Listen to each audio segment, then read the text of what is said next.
woodturners, welcome back to my shop. Today is my first project of 2016 and what I need to do is to make myself a new sanding wheel for my lathe. Now this was a very crude one I put together quite a while ago. I got a lot of use out of it, but it's now developed to wobble because my base is spruce softwood come loose. So what I want to do is I've got this piece of oak that I've cut, just a small piece, and I have a nut that is the same thread as my spindle. So what I'm going to do is I'm going to recess this into the oak. I think I'm going to leave a little bit of the nut visible that I can get a wrench onto. Not the same wrench as the one as your lathe, it's a little bit bigger than that, but so I can get a wrench on that and a wrench on this to loosen it off once I start using it. But so I'm going to recess that into this, true this up, put a faceplate on it for a sanding disc. So stick around and we'll get this thing made. Okay, so the first thing I'm going to do is I've got this on my drill press. I've got an 1 5/8 Forstner bit, and I'm going to drill that down just about the thickness of the head of this, maybe just a little less, because I want a little bit of this nut visible that I can get my a wrench on.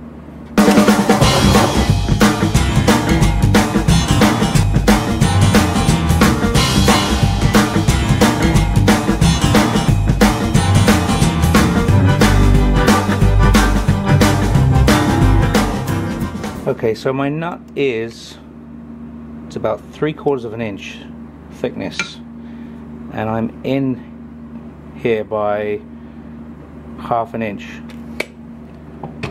So I'm going to press that in there.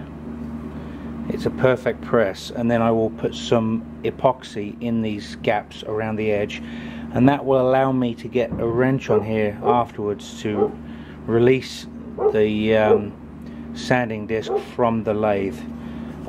What I also need to do is drill in the middle of there further down, because my spindle is longer, my spindle thread is longer than this threaded nut. I'll show you what I mean. Okay, this is what I was telling you. I want this nut to seat perfectly to the lathe.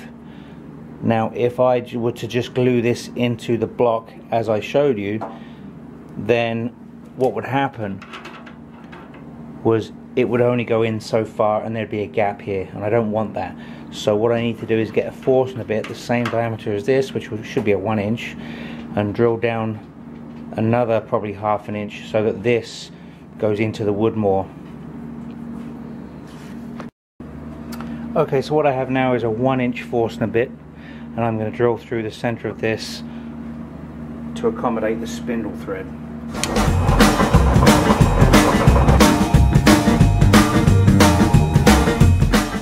And I think that should work. Now if I press this into here, we'll do a dry fit before I glue anything. So I'll press that into there, and now I'll see if I can put that on my spindle. Okay, so now I've got the piece of wood at the lathe, and what I'll do is I'll see if I can thread this on.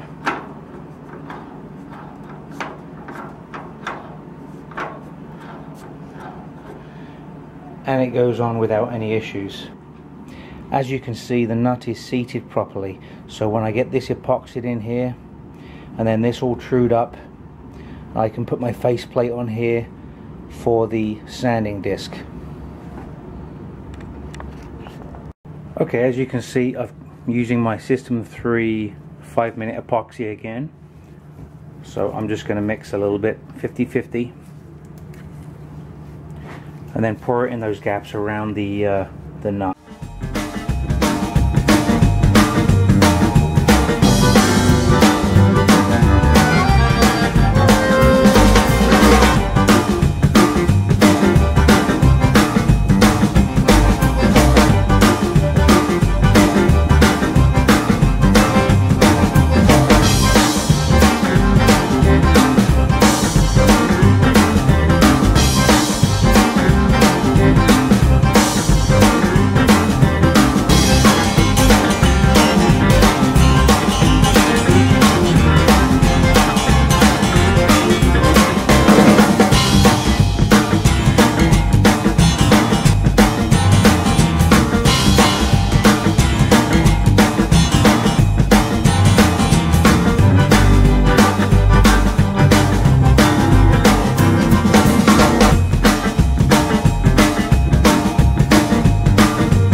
Okay, so what I'm going to do now is make sure this is flat or maybe just a tad concave, and I'm going to put some little ridges in here just so that the glue can sit there, and I think I'll get a better hold on the actual plate.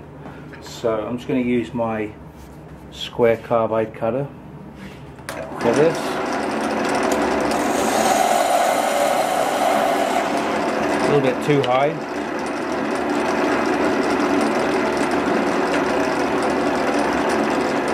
Now I'm a little bit too low.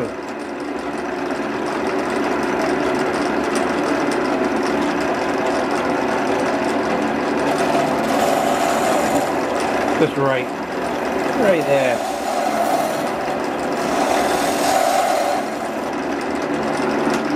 What I tend to do is take any flat bar and just put it across the face to make sure that I'm not convex, which I still am a little bit.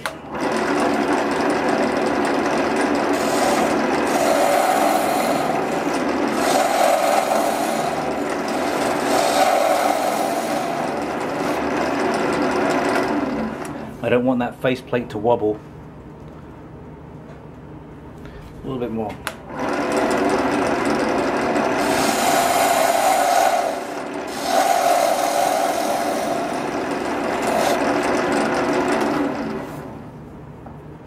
That's perfect. Now what I'll do is I'll just put a few little ridges in here just for the glue to sit.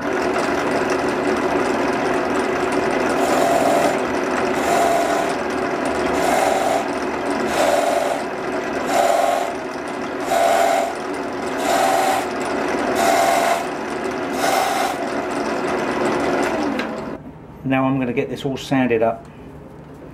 I won't put any finish on this at all. When I'm done I will probably put something on this, but for now I'm going to just sand it down and then glue a faceplate on it.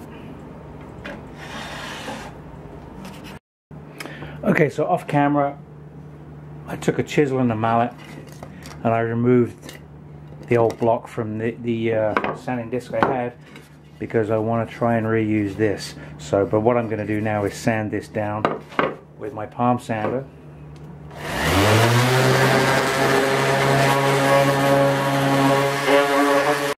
So the first thing I did here now was, this is not glued yet, it's just pushed to the base with the tailstock, and I can apply some pressure and just turn it on carefully on slow speed. And it seems pretty balanced, although it's wobbling still. So what I'm going to do is I'm going to glue this to the base, and then I'm going to turn this to true this up.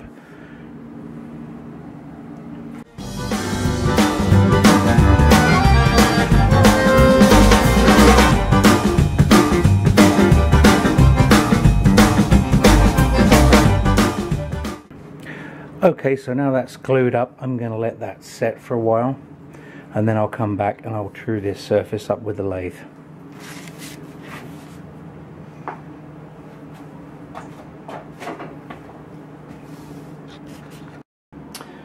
Okay, so I know that this is trued up, but this does have a wobble to it. I don't know if it's warped or if it's just from when I trued it up the last time on the other base, but I'm now going to true this up.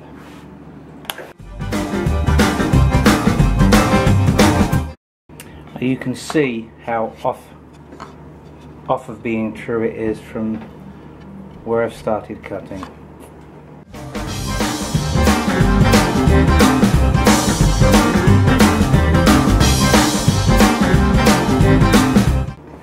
Again, I will use a flat bar to see how true this is. I don't want it to be concave or convex.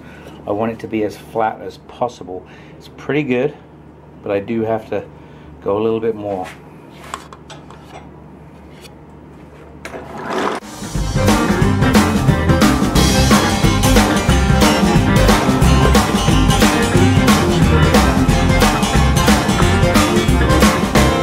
Very happy with that. Nice flat surface. So I will just true up the edge, give it a quick sand, and then I can put my sanding disc on it.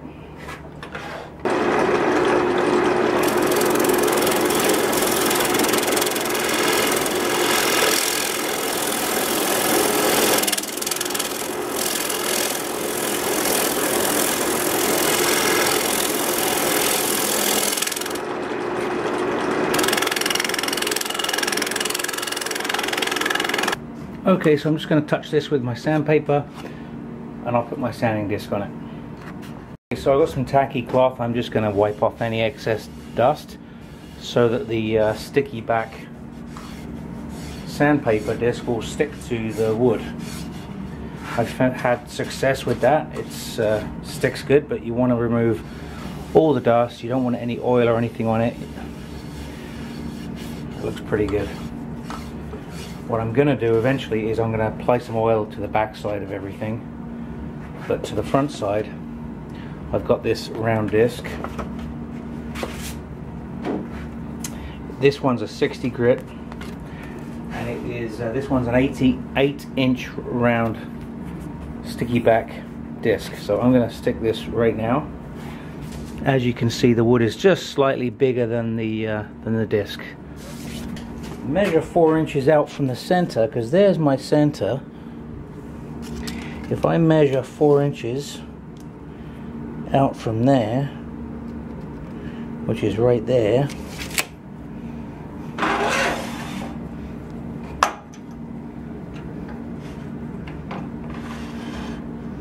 and then bring that in there, my tool rest, just like that. That's my 8-inch circle. So now I know that this will be pretty damn close to centered. Right there.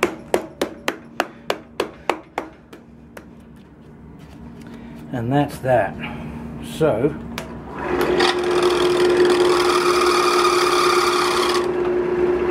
pretty happy with that. It's off a hair, but it's okay. That's okay. Right, let me show you my table setup. Okay, so I made this before when I had the other one. Basically what it is a table for the items that you're sanding that bolts down to the lathe bed. So it's, again, 2x4s. These bolts, the heads of the bolts are under there, and then I've actually got 2 pieces of wood there, nice piece of laminated wood there to put the wood on, and it's got like a keyway here that slots into the lathe bed perfectly. So that's where that sits, actually this way around, because I put some degree marks on the bed here, so I know where I can hold the piece of wood for certain degrees. And the center of the wood, it's marked where the center of the disc is, so I want to do my sanding right here. So, and then these go underneath. I'll show you. A couple of pieces of maple here that I simply put under here, and I put these bolts down.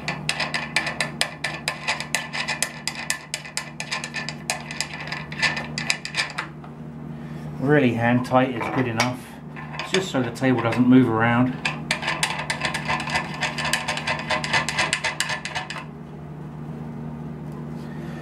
You can tighten them down with channel locks if you really want, but this is now nice and steady as a table for sanding your items.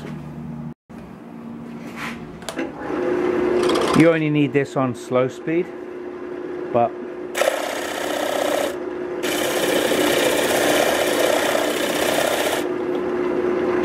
it's very effective.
guys have any questions, I'd love to hear from you. You can visit my Facebook page, Woodsley Summercraft on Facebook, and shoot me a private message, and I'll be glad to speak to you. Also, if you have your own little woodworking business going on there, or you have business cards, you can send me them. Shoot me a private message, I'll give you my mailing address, and if you send me a business card, I'll mention you in my videos. And I'm thinking about putting up a board next to my dad here and putting some business cards there. Now I have 3 business cards right here. One is James Phillips, carving stones, and Karen Brody, again, stone sculptures, and Killian Tools, that's where I get my carbide items from. Now if you send me your card, I'll mention you, and you'll be up on the wall of fame here next to my dad. So, okay guys, thanks for watching this week's quick little project. Happy I finally got this thing put together again. It'll definitely help out in the shop when I'm sanding pieces. Yeah, very happy with that. So hopefully this helps you. If you've not got the money to go out and buy yourself a disc sander, you can make your own and put it on your lathe, just like I did. Very simple. The nut, I think I bought it was about $2 in a hardware store, specialized hardware fastening store, and the wood was just scraps I had laying around the shop, and the disc, the sanding disc, was just a couple of dollars in the hardware store, and you'd need that anyway. So thanks for watching, and take care now. Cheers.